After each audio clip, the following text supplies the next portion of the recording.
ногоон танк ба улаан трактор. Бяцхан хүү Үнэнбаатарт аав нь саарал ногоо өнгийн танк дэлгүүрээс авч өгөв. Бис гэж бууддаг тэр танкаар тоглох гэж хавийн хүүхэд өдөр бүр тэдний цуглах болжээ.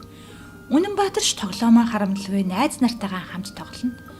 Найз төмөр нэг өдөр "Өнөөдөр байлдаж тоглохгүй шүү. Өвөө, дайн бол хүн хүндээ дайсан болж нэг нь нөгөөгөө хөнөөдөг шившигт бузар хэрэг.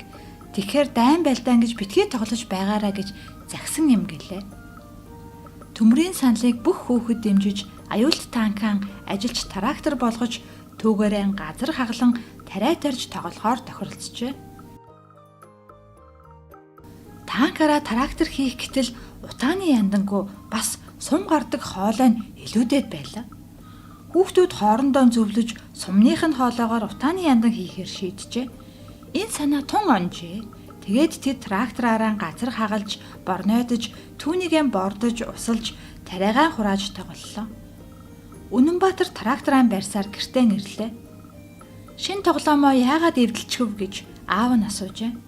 Үнэнбаатар хүү хөөрч догтлсон сэтгэлээр "Дайны ногоон танк хинт ч хэрэггүй. Тарианы улаан трактор л бүгдэд тустай" гэд тракторын заав. Аав нь түүнийг зэмлсэнгүй.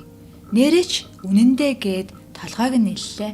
"Үнэнбаатар, аава, та над улаан бодог олж өгөөрэй. Би ногоон трактораа будна" гэлээ.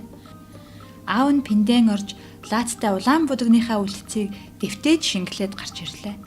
Үнэнбаатар улаан трактор л гоё гэж амдаан өглөн босоод ахыхаа будгийн бэрийг авч суулаа.